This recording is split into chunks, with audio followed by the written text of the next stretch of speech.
So decluttering is just one part of the process when it comes to creating a home that feels relaxing and that you really want to welcome people to. Luckily, those chores no longer have to feel like they take all day, and you don't need to reserve entire weekends to get the chores done either. In this video, we're going to dig into how you can put those chores in place and make your life a little more relaxing. And this is especially for you if you tend to constantly feel the urge to do chores. So if you've ever sat down at the end of a really busy day, ready to kick your feet up, watch TV, or maybe just hang out with your partner, and you have this nagging voice in the back of your head going, Katie, you need to get to laundry. You should really get those dishes. You should really fill in the blank, all these chores. And if your brain is constantly sending you back to your to-do list, you need to take notes on this one, friend, okay? Because I've definitely experienced this, but I've heard from thousands of students over the years that they feel this way too. And they thought, well, I thought it was just a normal part of life, but it doesn't need to be that way. And I will say, as someone who has experienced this, it's always worse when you have clutter. And do you want to hear something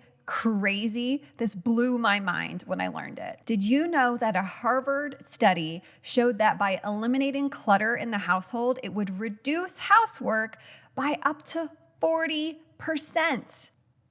So let's put this in like tangible terms. How much time are we really talking? Well, I kind of went down a rabbit hole. So I found out some data from the Bureau of Labor Statistics from 2021, and it discovered that on an average chore day, women spend about 2 hours and 42 minutes on household tasks. 7 days a week, right? Throughout the week on average. That is about 19 hours a week. Now, I'm no mathematician, so I pulled out my handy dandy calculator. 40% of 19 hours is 7.6 hours. Imagine shaving that much time off of your household chores each and every week. That's over an hour a day. Y'all, this is incredible. What would you do with an hour a day saved? Hang out, relax, listen to a podcast, exercise, do nothing, take a nap. I mean, the possibilities are endless. And if you really think about it, it makes sense. If you're not battling clutter, it's easier to cook, it's easier to clean, it's easier to locate things and put them away. You're no longer chasing after things and spending time looking for lost items. Literally every single aspect of household management becomes so much easier. And in today's world, this is such valuable information because so many of us live in this constant rat race, this hamster wheel that we feel no matter how much we get done on our to-do list each day, it continually grows and grows, and we're overwhelmed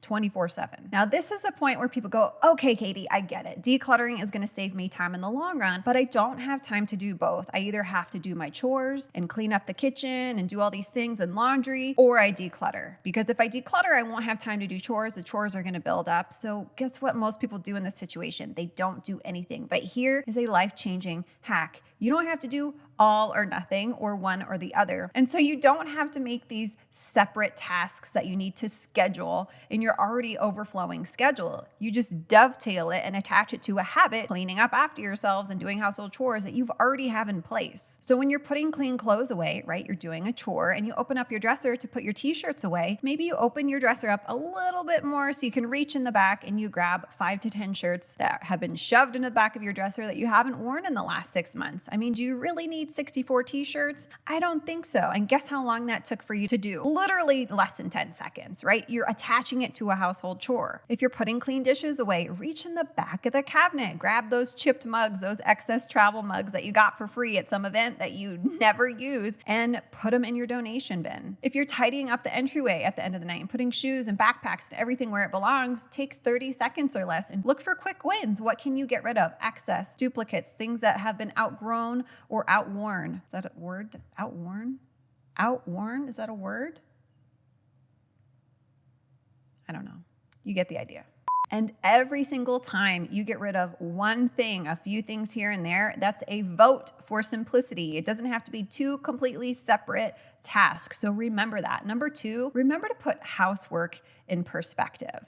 I think a lot of us really overestimate the amount of time and energy it takes to keep our home in working order and in a manageable state. One thing I did years ago is I decided to try going longer on things that I thought needed to happen every single day, just to push the limits and see how far it could go without it impacting my home on a negative level. And you might decide that something you do every day or multiple times a day can actually get pushed to every other day, 2 or 3 days. And when we're able to free up these little bits of time here and there, again, it's putting housework in perspective, and we're going to stop missing these opportunities to rest, to reflect, to connect with our family, to do things that we want to do, and we can stop feeling guilty. Go play Twister with your kids. Go help your kiddo with homework. Go do something you want to do. Listen to a podcast or just sit and relax. Sometimes we're constantly so addicted to this rush and I have to go, go, go, go, go. It can be a really beautiful thing to just pull back the reins and say, you know what, I'm going to just relax into this, and I'm okay with a home that's good enough. It doesn't have to be perfect. One thing I always remind myself of, if I ever get back into the mindset of go, go, go, go, go, and I constantly have to be doing housework, because reality is we can all do that. If our home is simplified or covered in clutter or anywhere in between, we can still stay in that mindset where we're like, go, go, go. What next? What next? Right? And so I'm always reminding myself, what will my family remember me for? What are they going to remember me for? I've never read a eulogy that said, oh gosh, I'm really going to miss Susie. Her house was so clean. Oh, that's the best thing about her, right? That's just not what we remember about people. And sometimes just reminding myself of that helps me relax and just focus on what I need to focus on right now. Number 3 is to identify different chore systems that you do or don't have that are causing you stress. A lot of times when we're looking around our home and feeling pulled to do all these different chores, it can be a lack of systems. A system is a process you follow. It's repeatable and it leads to the same or similar results each time you do it. So in other words, it's a broader picture. So systems are the dance and habits are the moves within that dance. So identify what systems you can be consistent with that are going to help you with your stress levels when it comes to keeping up with the chore load. And let's say you already have systems in place for cooking, cleaning, all the things chore related. So oftentimes when we're struggling in these different areas, it's again, lack of systems. So have you been consistent with the system you have? And if not, do you need to change and evolve it? And here is a great example. I was talking to a girlfriend the other day and she was saying how Sundays became really stressful for her. Instead of a time to hang out with her family and do things they wanted to do, Sundays had always, for years since she can remember, been the sheet washing day. Why was it always Sunday as a sheet washing day? Simply because when she grew up, that was sheet washing day for her mom. So she grew up thinking, okay, Sunday sheet washing day. So we create these beliefs in our head that this is the way it has to be. And she realized after giving it some more thought and wanting to simplify her Sundays, hold the phone. I can actually wash all the sheets in the house on Tuesdays. That's my day off work.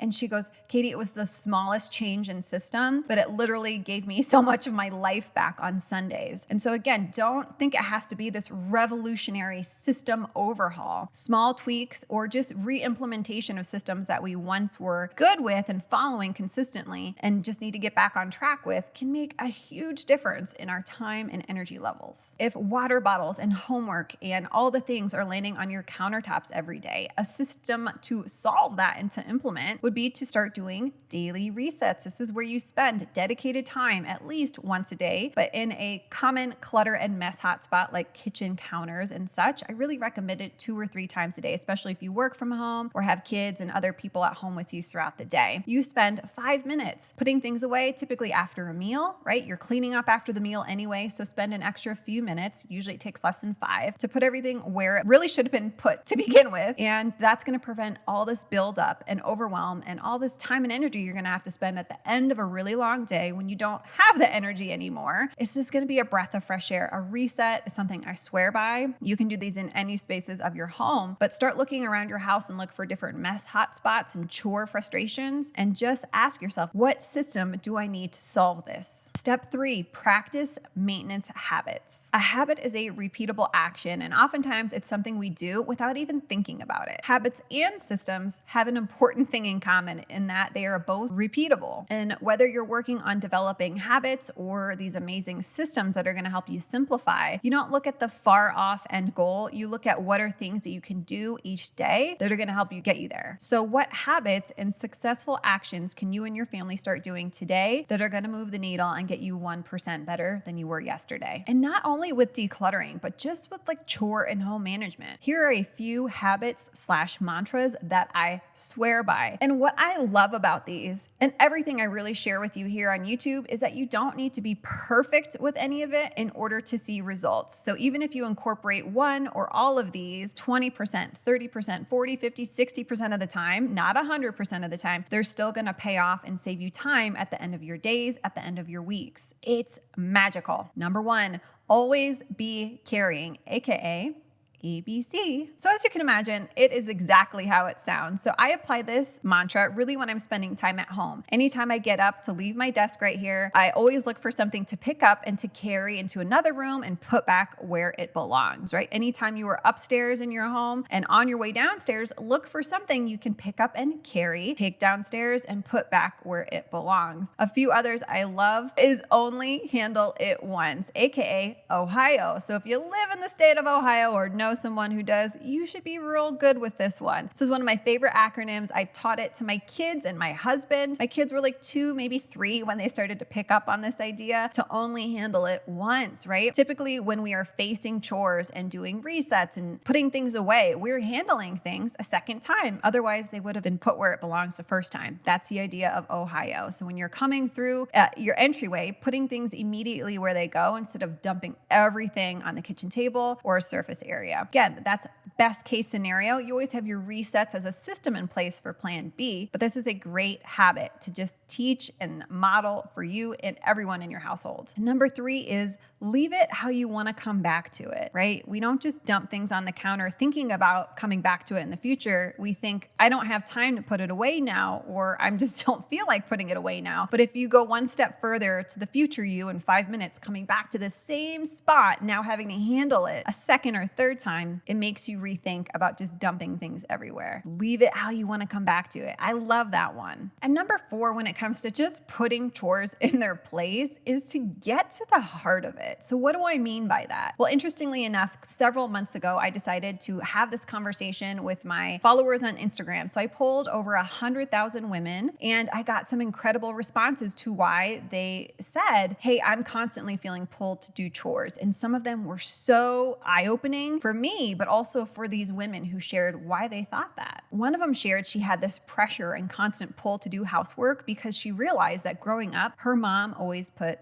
housework first. So these messages and beliefs and habits and behaviors get ingrained in us, don't they? So she was making housework a priority, even though that didn't align with her values and what she needed in that life. And she said, thank you so much for just posing this question, Katie. I was able to get to the root of it and go, you know what? At this season in my life, I don't need to make housework a priority. I need to do these other things. Doesn't mean I'm not doing housework at all, but if it falls to the wayside, guess what? That's okay. Another woman recognized through these conversations that she was so constantly doing chores, even though there's other things she wanted to do, because she was trying to avoid some tough situations with her kiddo and tough conversations with her partners. So instead of tackling the problem head on because she didn't know what to do, she kept herself busy and distracted, maybe not in the traditional way we think of it, like being on our phones or being on social media, but she kept herself busy and distracted doing chores 24/7. And she said, this was the exact awareness I needed to realize why I was doing that and realize, hey, you know what? I need to make some changes and have some conversation. And then of course you have people kind of in the camp that I'm in. Like I just really value keeping things simple and I don't like seeing mess build up because I have a very low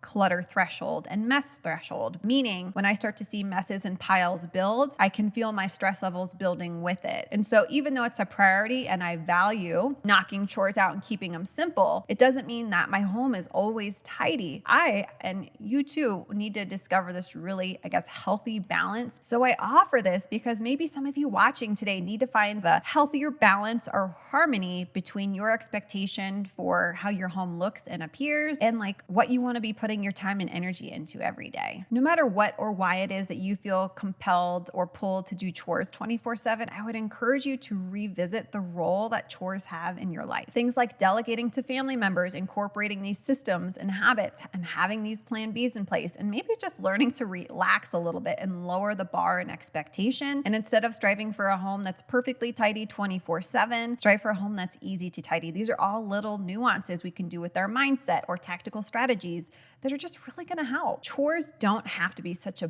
big, overwhelming challenge, and you don't always have to be constantly cleaning up. And if you're ready to learn more about how you can continue to keep your home organized and relaxed, make sure to click the video on your screen now.